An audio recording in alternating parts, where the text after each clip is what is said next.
menjadi pegangan itu ila yaumil qiyamah.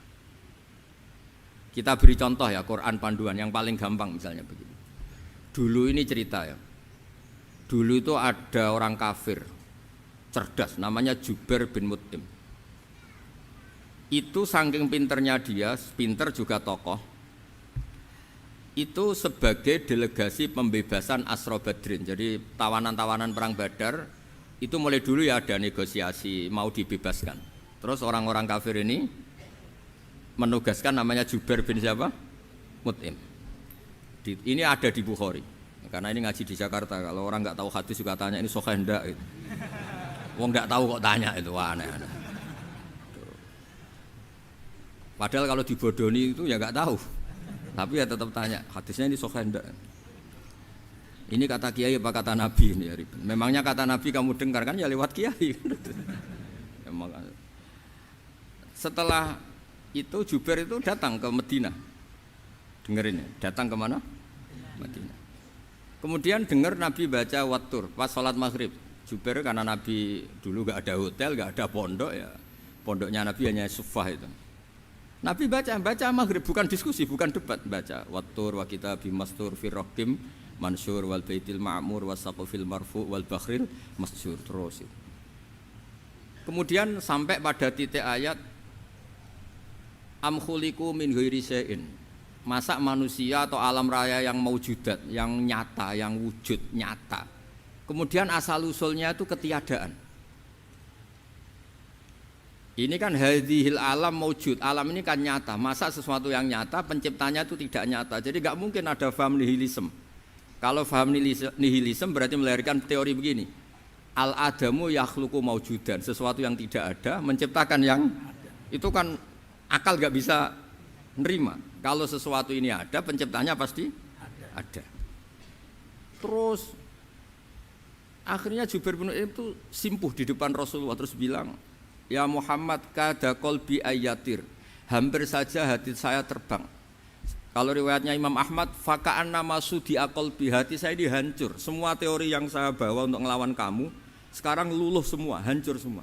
Yang benar adalah teori Anda bahwa Tuhan itu satu dan Tuhan itu ada sebelum semua makhluk.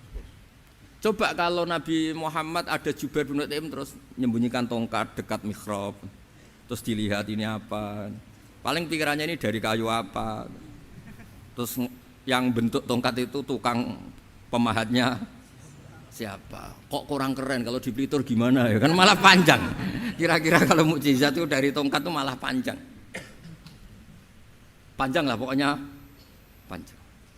Lagi pula kamu coba kan nggak ngarah mandi, itu yang mandi kan nabinya bukan tongkatnya. Coba tongkatnya Nabi Musa coba anak-anak beki itu. Dipakai mukul kucing aja tidak mesti mati itu. Jadi nggak jelas mukjizat-mukjizat seperti itu nggak. Tapi kalau Quran menunggui. Sampai saking hebatnya Quran, teori rasionalitas, soal kampanye di mana-mana. Tingkat validitas, tingkat kebenaran Quran itu bahkan bisa diuji tanpa membuktikan. Tanpa apa? Membuktikan. Cukup pakai akal. Saya tidak bosan-bosan cerita ini karena ini khazanah kita. Di kitab Nailul Ma'mul itu, di kitab Usul Fiqih, saya berkali-kali cerita ini karena ini untuk menunjukkan bahwa Quran itu liqaumi ya'qilun, liqaumi yatafakkarun. Ada seorang kiai, seorang ustadz, kiai dulu itu ya memang orang soleh, alim terus jadi kiai. Kalau kiai sekarang tuh macam-macam, nganggur terus ingin jadi kiai, terus daftar gitu. Ada lowongan di yayasan, masuk ingin jadi ustadz karena dengar ada gajinya. Dulu tuh ada seperti itu, udah ada. Makanya dulu tuh kalau ustadz kiai pasti soleh karena dia alim terus ingin orang lain tuh mendapat ilmunya. Kalau sekarang nggak ada yayasan sehat, guru gajinya sekian, yang nggak ingin jadi ustadz tuh daftar karena ada gaji. Apalagi ada kabar, ada gaji, ada mes, ada wah yang daftar banyak. Tapi mentalnya ada kiai sebetulnya. Ya kalau sampean tanya itu baik enggak Gus? Ya setengah baik. Ya maksudnya setengah baik ya ada baiknya lah, namanya profesi ngajar itu kan baik. Tapi setengah saja karena motifnya itu nyari gaji, bukan ingin mencerdaskan umatnya Rasulullah SAW. Imam Amudi itu guru matematika. Saya nggak bosan-bosan cerita ini, guru matematika. Muridnya sampai takut, ini masuk surga ndak, kiai kok ndak ngajarin istighosa atau tahlil malah ngajarin apa? Matematika. Beliau meninggal terus muridnya tanya, "Ma fa'alallahu bik?" Kira-kira gitu. Apa yang dilakukan Allah? Allah nyambut Anda gimana? Terus kata Imam Amudi, bagus saya disuruh ngajar malaikat. Karena malaikat kan nggak pernah kayak anak beki gini ngaji gini. Malaikat tuh nggak pernah ngaji, dia iman saja karena tahu surga, tahu neraka terus iman gitu aja. Jadi imannya malaikat tuh nggak keren kita. Imannya loh. Loh itu yang ngendikan Nabi loh, tidak saya. Nabi pernah tanya sama sahabat, iman yang paling keren siapa? Jawabannya sahabat malaikat. Ya enggak karuan malaikat iman. Dia yang tahu surga neraka, tahu segalanya masa ada enggak iman? Ya pasti iman lah katanya. Terus ya para sahabat engkau iman ya wajar kan menangi saya, nemuin saya.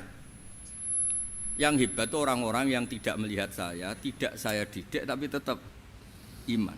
Karena dididik akal, ya tadi dididik Quran, apa dididik Quran. Sama siapa? Teks bahasa Arabnya masang. Terus Imam Amudi kata Allah, suruh dia ngajarin para malaikat cara menemukan saya. Malaikat dikumpulin terus Imam Amudi disuruh ngajar. Sama singkat kata-katanya Allah di mimpi itu. Istadilla ala wahdaniyati bihadrati malaikati. Tolong ajarkan cara menemukan saya padahal Anda ini manusia yang tidak melihat saya. Anda di Jakarta kan hanya gedung-gedung. Paling jadi khayal terus nikmat lah, Anda ikut punya tapi ikut nikmati. Itu orang desa-desa kalau ke Jakarta itu pokrol. Wah, di Jakarta itu gedungnya tinggi-tinggi, tidak kayak kampung sini. Lo udah ikut punya, ikut bangga. Di Jakarta orangnya cantik-cantik, tidak kayak orang sini. Padahal dia ya tidak dapat orang cantik gitu. Jadi Allah itu saking pinternya, miskin-miskin ya bisa berkhayal dan bahagia. Nah, itu alhamdulillah betul. Akhirnya itu apa ini anak-anak begini saya tak niati ngajar standar anak-anak akademik. Terus pertama yang diajarkan hanya bilang gini, sama siapa teknya? Ya malaikat wahi para malaikat. Terus beliau bilang, nisbatus naini wassalasah ila malanihayatalahu nisbatul far'i ilal asli. Angka itu jumlahnya berapapun 2, 3 sampai triliunan.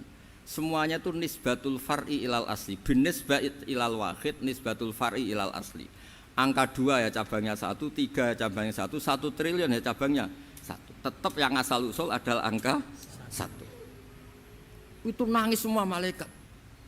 Cara Jawa itu mandekman kowe iman kaya imanku. Makanya imannya umatur Rasulullah SAW itu PD-nya yakinnya kayak imannya malaikat. Kalau Tuhan itu 1. Karena angka enggak bisa dimulai kecuali dengan angka 1. Makanya nisbatus naini wassalasah ila malani hayatalahu iku nisbatul far'i ilal asli. Semuanya itu nisbatnya cabang ke induk. Berarti semua alam raya ini tetap asal usulnya 1, yaitu qul huwallahu ahad. Nah, itu namanya akal. Umatnya Rasulullah itu ditinggali mukjizat akal lewat panduan Quran sehingga meskipun kita tidak menangi Rasulullah, tidak menangi sahabat, kita tidak tahu malaikat Jibril, tapi cara iman kita ini tidak kalah keren. Yakin hakul yakin. Terus kedua, gambar. Kamu gambar rumah, gambar hewan, gambar apa saja, mesti dimulai 1 titik. Entah gambar kamu bagus, entah jelek, tetap dimulai 1 titik. Nah, titik ini namanya nuqtatul wujud. Semua alam raya dimulai dari 1 titik, yaitu nuqtatil wujud. Makanya Quran dimulai bismillah, dan bismillah itu dipilih sama Allah pakai pertama ba itu ada titik. Itu kata semua ulama. Itu titik itu singkatan dari bi kana makana wa bi yakunu mayakun. Karena saya semuanya ada. Bi itu karena saya. Jadi makanya santri-santri beki tidak usah bayangkan kamu jadi wali terus bisa terbang ke Mekah, tidak usah. Kalau terbang ke Mekah ya sudah umroh aja bayar. Kalau enggak ya maklaran KBIH atau apa. Pokoknya cari gratis itu. Ya gratis kan, dapat orang 10 gratis 1. Terus orang enggak umroh-umroh dirayu-rayu supaya umroh. Repot. Itu pelanggaran fikih itu. Kalau orang punya utang itu wajibnya hanya utang dulu gitu. Wah repot. Saya itu juga sering bingung di kampung-kampung. Gus sama umroh. Kenapa? Dapat gratisan. Minta uang saja buat nyaur utang, enggak boleh. Wah, secara fikih yang wajib itu nyaur utang bukan umroh. Enggak boleh Gus diminta uang, enggak boleh, harus umroh. Udah gitu saya ini bingung Gus mau umroh, enggak nikmati. Kenapa? Disuruh ngajar Gus. Repot semua kalau ibadah mergawe ya gini bingung semua. Ya saya mohon anak-anak BK semuanya yang seneng Quran itu harus seneng sampai kayak saya sehingga tahu istidlal mencari Tuhan dengan cara tauhid yang berbasis akal itu sedzahir imannya malaikat. Jika di kelasmen iman itu manusia ulul ilmi, kita-kita yang nekuni ilmu itu nomor satu prakteknya. Karena nomor satu itu Allah karuan kan syahidah Allah kan enggak tertandingi syahidah wa annahu la ilaha illallah terus wal malaikatu malaikat kan karuan karena langsung menyaksikan surga dan ketiga apa wa ulul ilm berarti prakteknya kan nomor satu kalau kompetitornya semuanya manusia ulul ilmi nomor berapa satu kan nah nomor tiga kan dari Allah malaikat ulul ilm berarti kalau kompetisinya antar manusia nomor berapa satu kan. Nah kenapa ulul ilmi di nomor 3 kan tapi dari Allah, malaikat, ulul. Kerennya kayak apa? Karena cara iman ulul ilmi itu enggak ada ragunya sama sekali. Kamu ragu enggak kalau dua itu cabang dari satu, asal-usulnya satu? Enggak pernah kan ragu kan? Semua gambar seruat apapun dimulai dari satu titik, ragu enggak? Enggak kan? Nah imannya umatnya Nabi karena dipandu oleh Quran itu seyakin itu, sehakul yakin itu. Nah itu terus Jubair bin Mut'im jadi iman. Am khuliqu min ghairi syai'in am humul khaliq. Terus kata Allah lagi, kalau kamu tidak percaya saya yang bikin langit bumi ya gampang dong. Kamu saja yang ngomong kalau kamu yang bikin. Paling orang sepakat kamu stres. Terus hanya ayat gitu, am khalaqus samawati wal ard.